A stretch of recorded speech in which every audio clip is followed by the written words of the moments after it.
नमस्कार, good afternoon. CNBC आवाज की इस खास पेशकश सास, बहू और सेंसेक्स में आप सबका स्वागत है।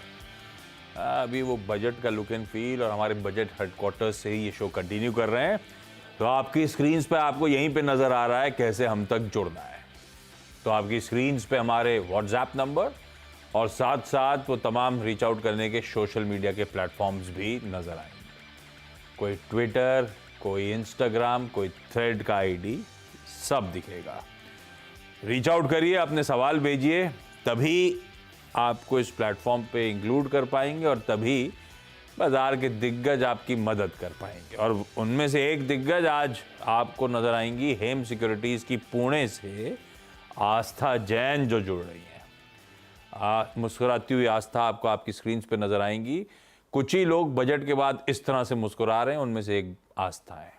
आस्था, गुड आफ्टरनून। आ रहा हूं, आपसे बातचीत करूंगा। पहले जरा डायरेक्टर साहब एक काम करा जाए, मार्केट्स स्क्रीन पे रखिएगा। दिक्कत में है बाजार, संभले नहीं है। कल ठीक है, पोजीशनिंग कुछ ऐसी होगी, डिप्स आए, डिप में मीनिंगफुली खरीदारी हुई। आज फर्स्ट हाफ मतलब अभी तो फर्स्ट हाफ जो अब तक का हाफ सेशन हो गया, पिछले 1 घंटे से पहले तक की तस्वीर हम लाजली कल के क्लोजिंग लेवल्स के इर्द गिर्द घूम रहे थे। पर पिछले मोटा मोटी 1 घंटे से मुनाफा वसूली का दबाव अब वापस हावी होता हुआ, एज वी स्पीक, दिन के लोस के आसपास 2/3% के कट के साथ निफ्टी इस समय कामकाज करता हुआ और सेंसेक्स ऑलमोस्ट 3/4% के दबाव के साथ। दिक्कत बैंक निफ्टी है। वैसे उसमें बजट के लिए कंप्लेंट नहीं कर सकते, बजट से पहले भी बैंक निफ्टी वो पॉकेट थी जो दिक्कतों में थी, लैग कर रही थी निफ्टी को, और यही वो पॉकेट है जिसमें वो दबाव के चलते हावी होता हुआ निफ्टी पे भी प्रेशर, क्योंकि निफ्टी बैंक अब मीनिंगफुल ऑलमोस्ट 1000 पॉइंट की तरफ कट की तरफ बढ़ रहा है। 920 930 पॉइंट का इस समय दबाव, तो निफ्टी बैंक। और दिक्कत, एक काम करता हूं, कंट्रीब्यूशन प्लेट दिखाता हूं आपको आपकी स्क्रीन पे, समझ में आएगा कैसे। और निफ्टी बैंक में भी दिक्कत वाली पॉकेट कौन सी थी? Private banking measures. ये देखिए आपकी स्क्रीन पे, जो लाल में है ये लेगार्ड्स हैं। HDFC bank, ICICI bank, axis bank, Kotak Mahindra bank, और उसमें फिर जोड़ दीजिए एसबीआई। सारे बैंकिंग स्टॉक्स तगड़ा प्रेशर बनाने का इस समय कामकाज करते हुए। लकीली रिलायंस स्टेबलाइज हुआ है और बाकी के स्टॉक्स खैर स्क्रीन पे हैं जो मदद करने की कोशिश कर रहे हैं, पर बैंक्स, हेवीवेट्स, उनका प्रेशर दिक्कत करता हुआ इस समय। एक अच्छी बात है, ये लार्जली लार्ज कैप्स का फॉल है, उनमें मुनाफा वसूली का दबाव है, उनमें दिक्कत आ रही है। ये डॉक्टर साहब समझ गए। ब्रॉडर मार्केट्स बढ़िया है। मिड कैप्स 2/3% के उछाल के साथ इस समय कामकाज करते हुए। स्मॉल कैप्स कल भी बढ़िया रिकवर कर गए थे। ब्रॉडर मार्केट स्ट्रॉन्ग स्टेट पे 3:1 का रेशियो एडवांसेस के फेवर में, यानी कि 3/4 बाजार हरे निशान में है। तो अपने रिटेल पोर्टफोलियोज पे बहुत ज्यादा डेंट नहीं है, पर लार्ज कैप्स थोड़ा सा मुनाफा वसूली की गिरफ्त में आ रहे हैं, और बैंक्स खास तौर पे। आस्था, क्या हो रहा है? ये ग्लोबल मूड है, निफ्टी बैंक की अपनी चाल है जो दिक्कत कर रही है, कुछ बजट का भी ओवरहैंग सा लग रहा है। गुड आफ्टरनून आशीष। देखिए आशीष, हमेशा कोई भी परिस्थिति हो मुस्कुराना चाहिए, पॉजिटिव वाइब्स आप अट्रैक्ट करते हैं, तो मैं इसीलिए मुस्कुराती हूँ। देखा जाए तो देखिए, निफ्टी बैंक की मैं यहाँ पे बात करूँ तो ये अभी रियली डाउन पोजीशन में है। थोड़ा सा अभी और ये वीक हो सकता है। तो सबसे पहले तो निफ्टी बैंक में जो यहाँ पे पोजीशंस बन रही है वो वीकनेस की है। कोशिश कर रहा है एक नीचे इस तरह से रिबाउंड करने की, लेकिन इस रिबाउंड को आप कंफर्म मत मानिएगा जब तक कि ये 51,170 के ऊपर नहीं जाता। ये मैं इंट्राडे के लेवल्स की बात कर रही हूँ। उसके ऊपर जाए, 15-20 मिनट उसके ऊपर टिके, तो ही ये माना जाएगा कि रिबाउंड हो रहा है इंट्राडे में। लेकिन ये वीक है, तो अभी इसमें नई पोजीशंस ना लें, क्योंकि वीकनेस अगर इसमें गहराई और एक बार इसने 50,780 का स्तर तोड़ा, तो फिर ये नीचे में और भी ज्यादा हमें यहाँ पे गिरावट दिखाता हुआ नजर आएगा, जो कि 50,600 तक भी और 500 तक भी जा सकती है। तो निफ्टी बैंक अभी वीक लग रहा है। इनफैक्ट मुझे लगता है कि इंडियन मार्केट्स में थोड़ी सी अभी कंसोलिडेशन के फेज हमें देखने को मिलेगा, क्योंकि कल का एक बहुत बड़ा कैंडल फॉर्म हो गया था, तो हो सकता है कि उसी के दायरे में ये हमें मार्केट्स मूव करते हुए नजर आए। इसलिए अभी बाइंग ना करें, और जो लेवल मैंने निफ्टी बैंक के लिए दिए हैं उनको क्लोजली वॉच करें, उसके ऊपर या नीचे ही अपनी पोजीशंस ले, नहीं तो अभी एक बार मार्केट से दूरी बनाए रखने में ही ज्यादा समझदारी रहेगी। ओके, चलिए सवाल जवाब के सिलसिले की शुरुआत करी जाए। औरंगाबाद, गांधीनगर और थाने जाना है। जो जो जुड़ रहे हैं वो आपको आपकी स्क्रीन पे नजर आएंगे। मेरे ख्याल से गांधीनगर से अब तक पैचअप नहीं हो पाया है, वो पैच करने की कोशिश चल रही होंगी तो वो भी जुड़ जाएंगी। खैर, शुरुआत औरंगाबाद से और मनीषा मैम स्क्रीन पे। मनीषा मैम, हाय, गुड आफ्टरनून। मनीषा मैम, क्या करते हो औरंगाबाद में आप? और बारिश वारिश हो रही है औरंगाबाद में? बहुत चल रही है आशीष भाई। अच्छी हो रही है, क्योंकि मुंबई में पिछले 4-5 दिन से पिक कर गई, तो आई एम अज्यूमिंग क्योंकि महाराष्ट्र के रेड अलर्ट है, औरंगाबाद में है क्या बारिश? काफी हो रही है क्या अब? चालू, बहुत ज्यादा नहीं है पर है, बारिश है। और आशीष भाई, मैं आपके बारे में कुछ बताना चाह रही हूँ। अच्छा हो तो बताना, बुरा हो तो छोड़ो, आप सवाल पूछो। नहीं, अच्छा ही बता रही हूँ कि जैसे कुसुम में सब तरफ बाहर है, वैसे सीएनबीसी के लिए आप सदा बाहर हो। अरे वाह, thank you Manisha ma'am, thank you for those kind words. Manisha ma'am, कितना समय हो गया शेयर बाजार से जुड़े हुए आपको?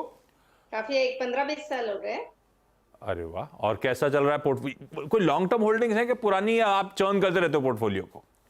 पोर्टफोलियो टर्न होता है, पर पुराना काफी स्टॉक है, अभी नया भी चल रहा है, कुछ ले रहे हैं कुछ। और ये खुद ही डिसाइड कर रहे हो, अपने स्टॉक्स खुद ही चूज करते हो लंबी अवधि के लिए? नहीं, मेरे हस्बैंड है चार्टर्ड अकाउंटेंट और मेरा बेटा भी है चार्टर्ड अकाउंटेंट, तो उन दोनों की राय। अरे वाह, तो फैमिली ऑफ सीएज हैं आप लोग, खूब ठोक बजा के स्टॉक्स लेते होगे। मनीषा मैम, पहला स्टॉक कौन सा जो आज तक के लिए क्वेरी है? फर्स्ट है पावर ग्रिड। हम्म क्वांटिटी है 1780, 1780 शेयर है।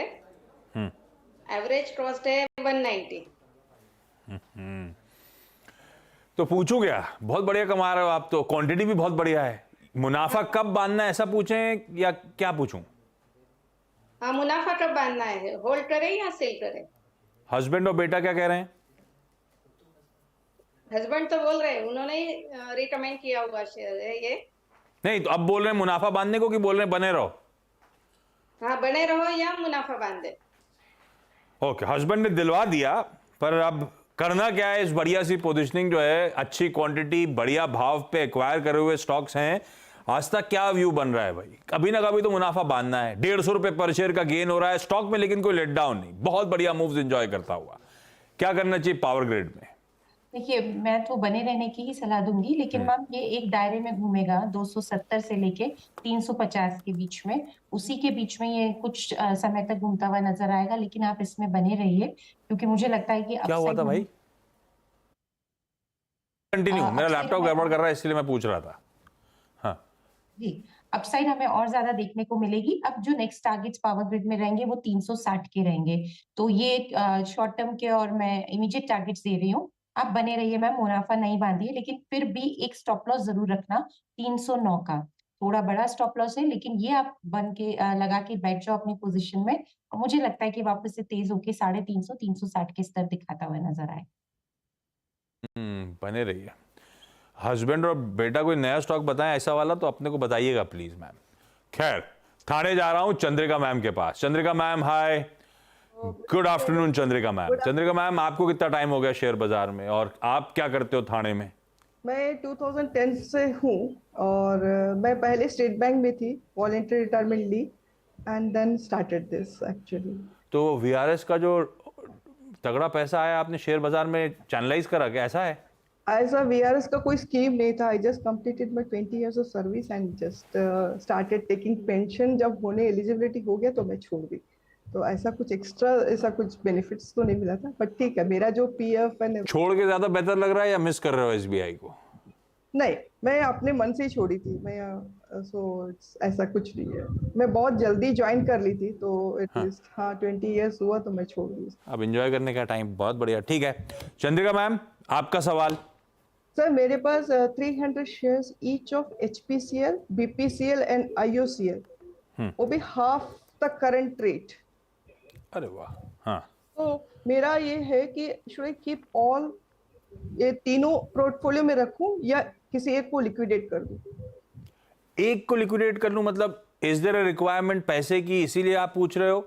नहीं एक को लिक्विडेट करना मतलब अगर मूड खराब है तो तीनों लिक्विडेट करके मुनाफा बांधने, मैं इसलिए पूछ रहा हूँ। नहीं, तीनों एक ही सेक्टर्स का, इसीलिए मैं सोची कि चलो एक को निकालूं, पैसे की ऐसे कुछ जरूरत नहीं है, बट और कहीं और चैनलाइज करूं इस पैसे को। यस हाँ हाँ, ओवर एक्सपोजर हो जाता है, सही बात है। तीनों ओएमसी ले रखी हैं, तीनों में बढ़िया मुनाफा हो रहा है। हाँ।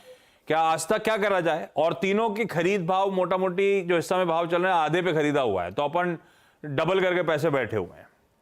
तीनों में कंटिन्यू करना चाहिए लॉजिकली, या किसी एक दो में मुनाफा बांध के किसी और सेक्टर में चैनलाइज करने का समय आ गया है? आपका व्यू इन ओएमसीज को लेकर क्या बनता है, और चंद्रिका मैम के लिए क्या व्यू होगा?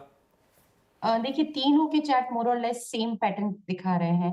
तो मैम हम जो चार्ट्स देखते हैं वो तीनों एक ही चीज दिखा रहे हैं कि एक ही दायरे में घूमते हुए तीनों नजर आएंगे। अगर एचपीसीएल के दायरे की, बीपीसीएल के दायरे की बात करें तो 260 से 350 है। इसी तरह अगर एचपीसीएल के दायरे की बात करें तो वो भी कहा जा सकता है 300 से लेके 400 के बीच में है। तो ये दायरे में ही तीनों घूमते हुए नजर आएंगे। तो मुझे नहीं लगता कि एक कोई ऐसा है कि जो अलग दिख रहा है और उसमें मैं आपको बोलूं कि इसमें मुनाफा वसूल करिए, बाकी दो को रखिए। आप मैम एक स्ट्रैटेजी अडॉप्ट करिए। देखिए तीनों में आपके अच्छा यहाँ पे मुनाफा हो रहा है, तो मैं यही सजेस्ट करूंगी कि आप पार्शियली थोड़ा थोड़ा तीनों में से एग्जिट करिए, क्योंकि सिर्फ पार्शियली, पूरा मत करिए, थोड़ा मुनाफा बांधिए। क्योंकि जिस तरह के चार्ट्स की पोजीशन है ना, ये थोड़ा सा पेशेंस भी टेस्ट करेंगे अच्छे लेवल्स दिखाने में, अभी दायरे में घूमते हुए नजर आएंगे। तो थोड़ा थोड़ा मुनाफा तीनों में बांध दीजिए। और बाकी अभी के टाइम पे जो सेक्टर अच्छा लगता है वो तो इंफ्रास्ट्रक्चर अच्छा लगता है, और दूसरी तरफ देखा जाए तो इंफ्रा के अलावा एनर्जी और कंजम्पशन सेक्टर हमें बहुत पसंद आ रहा है। तो वहां पे आप पोजीशन बनाइए। ज्योति लैब अच्छा लगता है, ज्योति लैब चाहे तो मैम आप लोअर लेवल्स पे बाइंग कर सकते हैं। थोड़ा थोड़ा मतलब अब डबल हो गया है पैसा, तो मतलब लॉजिकली आधा आधा निकाल के अपना कैपिटल सेट असाइड कर लूं, आधे को राइट करूं, ऐसा? जी बिल्कुल, आप 50% में मुनाफा वसूल करिए और रिमेनिंग रहने दीजिए। और मैम रिजल्ट जरूर देखिएगा, क्योंकि रिजल्ट्स के बाद हो सकता है कि हम वापस से एक बार आपके पोजीशन को यहाँ रिव्यू कर सकते हैं। आप वापस से कॉल करिएगा रिजल्ट्स आने के बाद, तो उन पे हम ध्यान रखेंगे। क्योंकि अच्छा मुनाफा है तो कोई दिक्कत लगती नहीं, पार्शियली एग्जिट करिए, पार्शियली होल्ड करिए। ओके, गांधीनगर से स्नेहा जी जुड़ती हुई, लेकिन शायद स्नेहा जी साक्षात नजर नहीं आएंगी, फोन लाइन पे जुड़ रही हैं। स्नेहा मैम, कनेक्टिविटी में इशू आ रहे हैं क्या? हाँ, कनेक्टिविटी में इश्यू आ रहा है सर। बारिश हो रही है क्या बहुत गांधीनगर में? ना, गांधीनगर में बारिश कम है। चलिए फिर मतलब बॉम्बे की गलती होगी कनेक्टिविटी को। तो स्नेहा मैम, पहला सवाल आपका। हाँ, मैंने इरेडा के शेयर लिए हैं 200 166 के भाव से। हाँ? तो भाव क्या है? 166? हाँ, 166 के भाव से लिया है इरेडा के हाँ। शेयर्स। 200 शेयर्स लिए हैं, तो मुझे यहाँ पे सेल करना या होल्ड करना, और मेरा व्यू 6 महीने तक का है। 6 महीने और रख सकती हैं, खरीद का भाव बुरा नहीं है। 166 का है, 266 पे स्टॉक चल रहा है, हर शेयर पे 100 रुपए का गेन हो रहा है। आस्था, हालांकि इरीडा रह रह के तेजी तूल पकड़े चली जा रही है, बजट से पहले और मूव्स बन गए थे स्टॉक में। क्या करना चाहिए? मुनाफा बांधना है, पार्शियल प्रॉफिट बुक करना है, या स्टॉक बहुत अच्छा लग रहा है जितना है सब लेके बैठा रहूं इस स्टॉक में? कैसे अप्रोच करूं? मेरे हिसाब से मैम पोजीशंस को आप कंटिन्यू करिए, जो है उसको लेके आप बैठेंगे ठीक रहेगा। 225 के स्टॉप लॉस के साथ, बड़ा स्टॉप लॉस है लेकिन स्टॉक भी बहुत बढ़िया है। छोटे मोटे स्टॉप लॉस से अगर ट्रिगर हो गए तो वो आप निकल जाओगे, और मैं नहीं चाहती आप इससे निकलो क्योंकि ये अच्छा लगता है। तो 225 के स्टॉप लॉस के साथ होल्ड करिए। मुझे लगता है इसमें वापस से 285 से लेके 305 तक के स्तर हमें देखने को मिलेंगे। और वैसे भी आपका तो यहाँ पे जो टाइम होराइजन है वो भी 6 मंथ्स है, तो कोई दिक्कत नहीं है, बने रहिए। मनीषा मैम, अगला सवाल। साल्जर इलेक्ट्रॉनिक्स है 88 और एवरेज कॉस्ट 791। 80 शेयर्स 791, और ये लॉन्ग टर्म के लिहाज से लिया हुआ है? हाँ, लॉन्ग टर्म के लिहाज से लिया हुआ। हाँ, आस्था साल्जर ट्रैक करते हो आप? मूव्स आते हैं, कंसोलिडेट करता है, फिर तेजी तूल पकड़ ही रही है, 100 रुपए का इनको भी गेन हो रहा है। क्या करना चाहिए मनीषा मैम को? जी बिल्कुल, देखा जाए तो सल्जर इलेक्ट्रॉनिक्स काफी स्ट्रॉन्ग काउंटर है, और जिस तरह के ऑपरेट हमें पावर सेक्टर में डिमांड देखने को मिल रही है, वेल प्लेस्ड काउंटर है ये। तो बिल्कुल यहाँ पे मैम आप बने रहिए। इसमें मुझे लगता है क्योंकि ये बहुत तेज हो गया लोअर लेवल से, और वैल्यूएशन थोड़े से बढ़ गए, इसलिए थोड़ा ऊपर नीचे हो रहा है, लेकिन ये फिर भी मुझे लगता है आगे जाते हुए तेज ही रहेगा। 965 से लेके 1000 तक के टारगेट्स भी हम इस काउंटर पे मीडियम टर्म से लॉन्ग टर्म में देख रहे हैं। तो आप बने रहिए मैम, स्टॉप लॉस जरूर लगाइएगा। स्टॉप लॉस आप अपनी पोजीशन पे जो लगाएंगे वो तकरीबन यहाँ पे अभी तो 830 का आ रहा है। 830 के स्टॉप लॉस के साथ 960 से 1000 रुपए के टारगेट्स के लिए होल्ड करने की सलाह है।